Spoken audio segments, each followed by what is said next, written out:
एक दोस्त का सवाल है। इनका सवाल बेसिकली ब्रह्मचर्य को लेके है।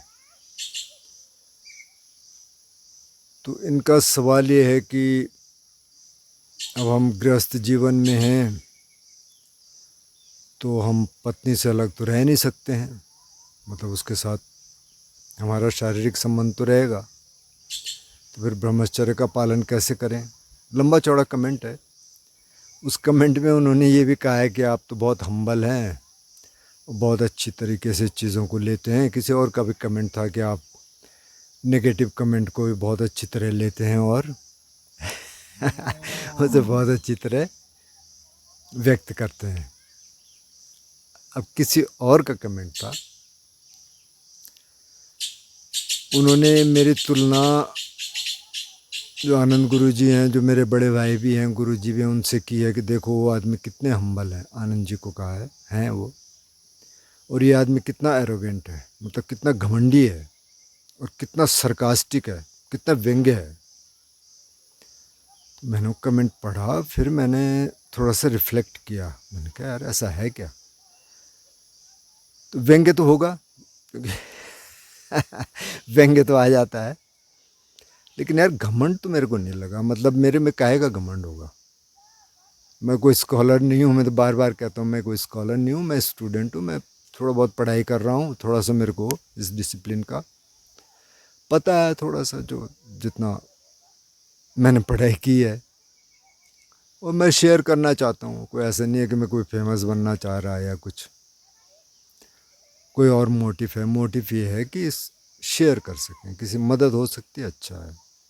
क्योंकि हमारी भी मदद की लोगों ने, बहुत बहुत स्टेप्स पे मदद की, तो हम भी चाहते हैं औरों की भी मदद हो, अच्छा है। तो मैंने उस पर थोड़ा रिफ्लेक्ट किया। मैंने कहा घमंड है क्या? यार मुझे तो लगा नहीं, फिर भी उसको देखेंगे। थैंक यू उनका भी, जिन्होंने कमेंट किया। तो अब ब्रह्मचर्य से इसका क्या संबंध है? मैं कहना ये चाह रहा था कि कई बार क्या होता है कि हम किसी चीज़ की एक डेफिनेशन बना लेते हैं। जैसे ब्रह्मचर्य की हमने एक डेफिनेशन बना ली, साधक कैसा होना चाहिए उसकी एक डेफिनेशन बना ली, ये दुनिया कैसे चलनी चाहिए उसकी एक डेफिनेशन बना ली, पॉलिटिशियन कैसे होते हैं उसकी एक डेफिनेशन बना ली। उस डेफिनेशन में अगर फिट नहीं बैठता कोई, तो हम कहते हैं नहीं नहीं ये नहीं है। तो उन डेफिनेशंस को थोड़ा बहुत चेक करना ज़रूरी है। अब मैं क्यों कह रहा था, अब जो ये सज्जन है जिन्होंने ब्रह्मचर्य की बात की है, ये अक्सर कमेंट्स करते हैं, अक्सर बात करते हैं, और इनके कमेंट से लगता है कि साधना में जाना चाहते हैं, साधना में हैं ऑलरेडी, और एक्सप्लोर कर रहे हैं कि अब ऐसे में कैसे होगा, ऐसे में कैसे होगा। तो रिफ्लेक्ट कर रहे हैं, नहीं तो ये सवाल आएंगे नहीं। कोई क्यों पूछेगा? अगर रात दिन किसी चीज़ में इंडल्ज जाए तो क्यों पूछेगा? तो ये इनका इंटरेस्ट है, ये साधना में हैं, ध्यान भी कर रहे होंगे ज़रूर, जितना भी इनके पास समय होगा कर रहे होंगे। तो इसलिए इनका सवाल बहुत जेन्युइन है। कोई और भी पूछता तो भी जवाब देते, पर मैं इसलिए कह रहा हूँ कि ये अक्सर कमेंट्स करते हैं, और उन कमेंट से लगता है कि ये इस मार्ग पे चल रहे हैं और अच्छी तरह चलना चाहते हैं, अपने कंसेप्ट्स क्लियर करना चाहते हैं। बुद्ध ने बहुत इनकरेज किया सवाल पूछने के लिए, और सवाल करिए। उन्होंने कहा अगर कोई क्रिटिसाइज भी करना हो तो कर दीजिए, लेकिन थोड़ा कठोर भाषा का प्रयोग मत करिए। जैसे अब इन सज्जन ने कहा कि तो घमंडी है, और ये किसी और तरीके से आप बात कर सकते थे। चलो खैर, वो आपका मामला है, मेरा मामला नहीं है। तो अब आ जाते हैं ब्रह्मचर्य पे। तो हम जो दो मेन डिसिप्लिन इस समय हैं, और भी बहुत हैं, मैं और औरों का ये नहीं कह रहा कि और नहीं है। एक तो है जो पतंजलि के योग मार्ग से प्रभावित हैं, और दूसरे हैं जो बुद्धिस्ट पाथ से प्रभावित हैं। तो अब बुद्धिज़्म में भी, जैसे हमने पहले भी चर्चा की, बहुत सारे स्कूल हैं। वज्रयान है, महायान है, जैन है, थेरावाद है, इनकी भी अलग अलग ब्रांचेज हैं। वज्रयान में 4 ब्रांच हैं, और में होंगी, लेकिन जो बेसिक रूल हैं वो वही है। तो बुद्ध ने भी 5 शील दिए सबके लिए। शुरुआत में तो 5 ही शील थे, भिक्षु भिक्षुणियों के लिए भी 5 थे और गृहस्थों के लिए 5 थे।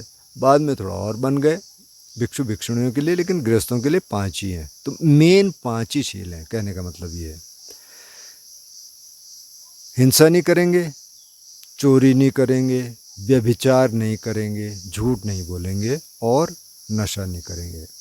पतंजलि के भी 5 शील हैं, अहिंसा, सत्य, अस्तेय, ब्रह्मचर्य, अपरिग्रह। तो जो 5वां शील है पतंजलि का, वो अपरिग्रह का है, मतलब कि ज़्यादा नहीं जोड़ना और थोड़ा सिंप्लिसिटी में रहिए।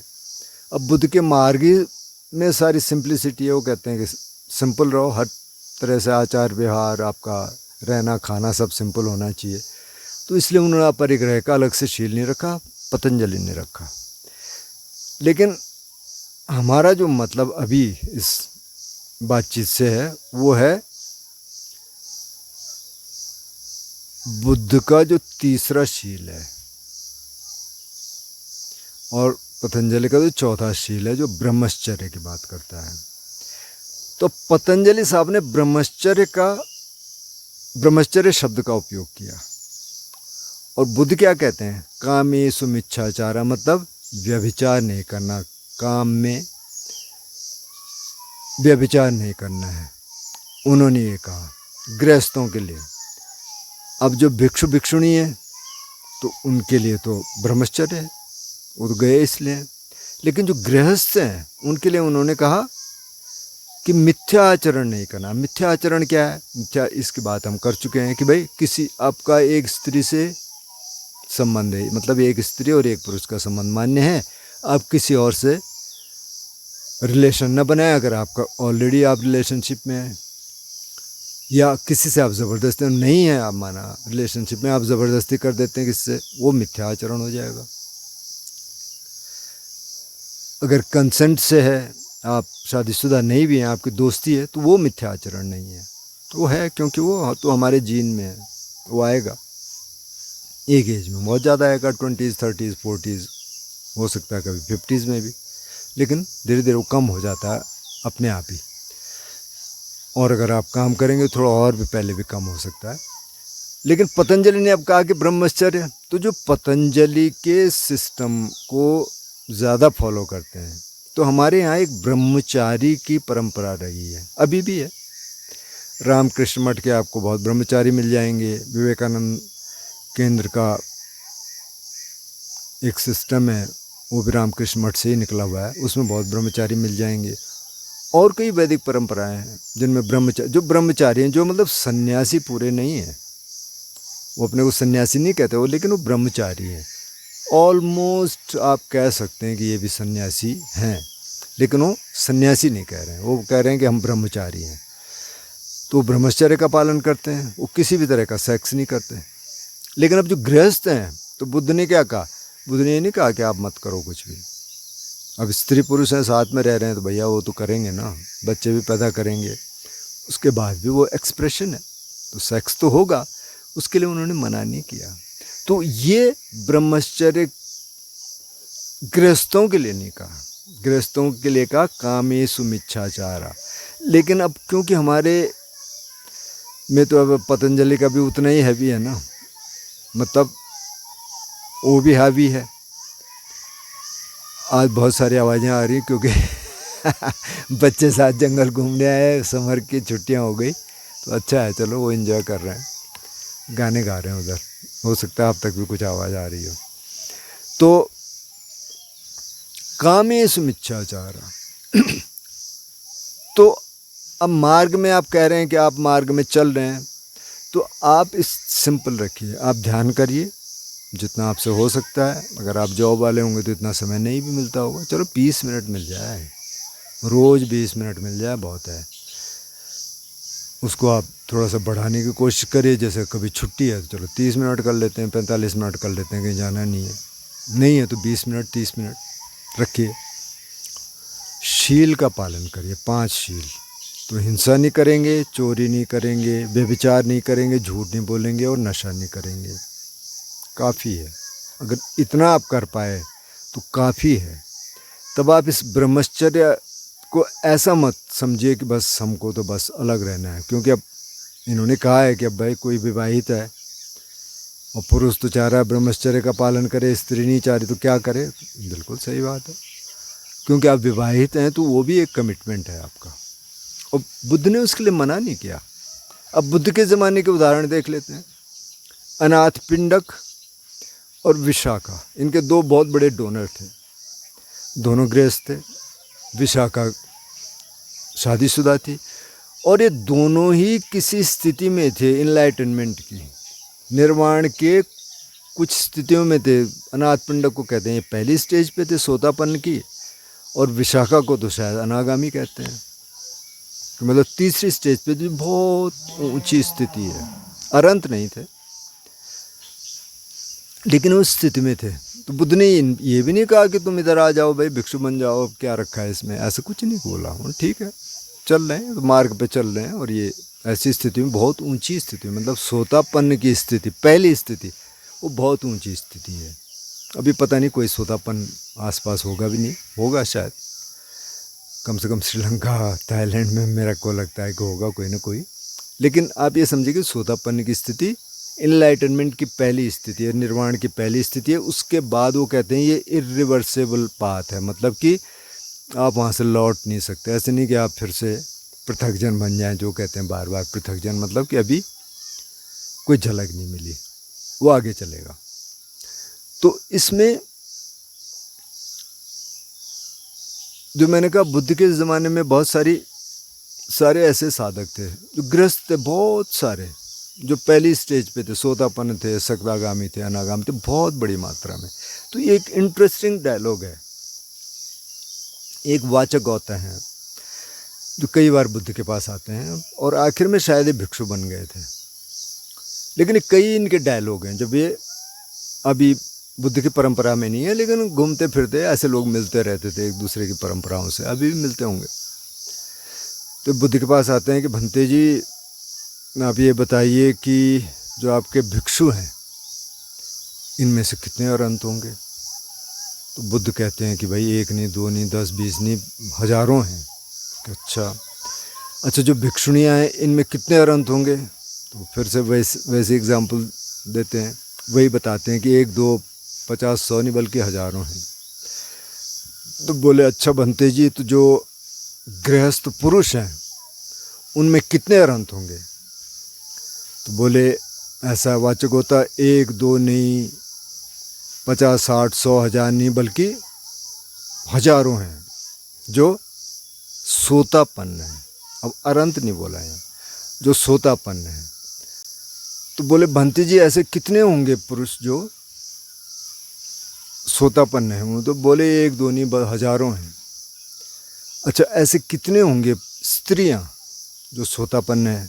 बोले 1 2 नहीं हजारों हैं। और फिर सकदागामी, फिर अनागामी, हालांकि अरहंत नहीं है। जो गृहस्थ हैं वो बोलते हैं, बुद्धिज्म में एक मान्यता है कि अरहंत बनने के लिए अगर आप अरहंत हो गए, गृहस्थ बन के हो सकते हैं, लेकिन फिर आपको छोड़ के सन्यासी बनना पड़ेगा, या तो कि 7 दिन के अंदर फिर मृत्यु हो जाती है। ये मान्यता है, ये कहा जाता है। अच्छा फिर एक इंटरेस्टिंग सवाल पूछते हैं। अब ये तो इन्होंने सारा बता, भिक्षु है, भिक्षुणी है, गृहस्थ पुरुष हैं, गृहस्थ महिलाएं, 4 तो हो गए। फिर एक इंटरेस्टिंग सवाल पूछते हैं, अच्छा ऐसे कितने लोग हैं जो कि अभी भी काम वासना में हैं, जो काम वासना है उसमें लिप्त हैं, मतलब कि अभी भी जिनका संपर्क है, जो अभी भी सेक्स करते हैं, ऐसे कितने लोग हैं जो कि सोतापन्न है। उन्होंने कहा ऐसे भी लोग हैं, बहुत सारे लोग हैं। तो मतलब ये कोई प्री कंडीशन नहीं है। क्या है इस मार्ग में? इस मार्ग में ये है कि पहले आप चलना शुरू कर दीजिए, आप ध्यान करना शुरू कर दीजिए, आप शील का पालन शुरू कर दीजिए। धीरे धीरे अपने आप ये जो काम क्रोध लोभ मोह है कम होना शुरू हो जाएगा। इनका एक और सवाल था कि क्या चलो काम वासना रहेगी तो क्या क्रोध कम होना शुरू हो जाएगा? बिल्कुल होना शुरू हो जाएगा, लेकिन इसको अपने में देखते रहिए। अब दूसरे से तो तुलना कर ही नहीं सकते, दूसरा अलग है, आप अलग हैं। तो आप अपने में देखते रहिए कि मैं कैसे रिएक्ट कर रहा हूँ। मैं अब घर वालों के साथ कैसे बातचीत कर रहा हूँ, पहले सबसे पहले जो नियर एंड डियर हैं, आप अपनी पत्नी के साथ कैसे बात करते हैं, और दोस्तों के साथ कैसे बात करते हैं, घर में और कैसे बात करते हैं, माता पिता से क्या व्यवहार में बदलाव आ रहा है कि नहीं आ रहा है, वहाँ से आपको पता चलना शुरू हो जाएगा कि अच्छा यार कुछ तो फ़र्क है। और ये धीरे धीरे होता है, मतलब ऐसा नहीं है कि आपने तुरंत शुरू किया और साल 6 महीने में ये शुरू हो जाएगा, टाइम लगता है। तो धीरे धीरे बहुत पेशेंस की ज़रूरत है, लगातार। पर ठीक है, गुस्सा आ गया, पहले तो आप अगर सॉरी कह सकते हैं तो कर दीजिए। अच्छा, फिर क्या होगा कि 10 बार आपको गुस्सा आता था, एक बार आपको नहीं आया, बस काम बनना शुरू हो जाएगा। ये प्रैक्टिस जारी रखिए और इसमें कंफ्यूज मत करिए कि नहीं कोई संपर्क ही नहीं हो सकता, अब हमको तो स्पिरिचुअल लाइफ जीनी है, हम ब्रह्मचर्य का पालन कर रहे हैं तो हम कोई सेक्सुअल एक्टिविटी कर ही नहीं सकते। नहीं, ऐसा नहीं कहा बुद्ध ने। उन्होंने कहा मिथ्या आचरण नहीं करना है। तो अगर आप बैचलर हैं और कभी कभार कोई सेक्सुअल एक्टिविटी करते हैं तो इसके लिए कुछ नहीं कहा, ठीक है, कोई दिक्कत नहीं है। ऑब्सेस्ड नहीं है अगर, तो उसी में जाएंगे तो फिर सारा मन उसी में रहेगा, फिर आप ध्यान साधना कर ही नहीं पाएंगे। लेकिन ये कोई रुकावट नहीं है, तो ये समझ लें। बल्कि एक महानामा करके उन्हीं के बुद्ध के कज़न हैं, अब वो बुद्ध के पास आते हैं, बनते जी ये जो काम वासना है इससे तो निकलना बहुत मुश्किल है, जो सेंसुअल प्लेजर्स हैं, काम वासना ही नहीं बल्कि मतलब और भी चीज़ें हैं जो भोग विलास की और चीज़ें हैं। जबकि ये महानामा सोतापन है, मतलब पहली स्टेज पे हैं एनलाइटनमेंट की, ये कह रहे हैं। तो ये रह सकता है, मतलब सोतापन तक रहेगा, पहली स्टेज तक सकदागामी तक रहेगा। तो ये जो काम है, जो ये सेक्स है, जो ये काम वासना है जिसके हम बार बार जिक्र कर रहे हैं, ये तीसरी स्टेज में जाके ख़त्म होगा, जो अनागामी की स्टेज है, वहाँ ये ख़त्म हो जाएगा, वहाँ कोई काम वासना नहीं है। उससे पहले ये है, तो इससे घबराने की ज़रूरत नहीं है। ठीक है, आप नेचुरल रहिए, पत्नी को भी ध्यान करवाइए, दोनों साधना करिए धीरे धीरे। जैसे इन्होंने कहा कि शायद 50s में कम होना शुरू हो जाएगा, ठीक है, कोई दिक्कत नहीं, कोई दिक्कत नहीं है। आप अपनी साधना जारी रखिए, शीलों का पालन करते रहिए, इसमें कोई अपराध बोध की ज़रूरत नहीं है। आप स्वाभाविक तौर पर रह सकते हैं और ये रास्ता आपको उधर ले जाएगा। वैसे भी अब जो कोई 60-70 साल के बाद तो वैसे ही ये इच्छा कम हो जाती है, वैसे लस्ट कम हो जाएगा, तो वहाँ तो फिर इसकी ज़रूरत नहीं है। लेकिन तब और भी एनर्जी कम हो जाती है, तब ध्यान करने की भी एनर्जी नहीं बचेगी। तो जब तक एनर्जी है, ठीक है, उसका भी एक्सप्रेशन हो, लेकिन आप ध्यान साधना भी करते रहें।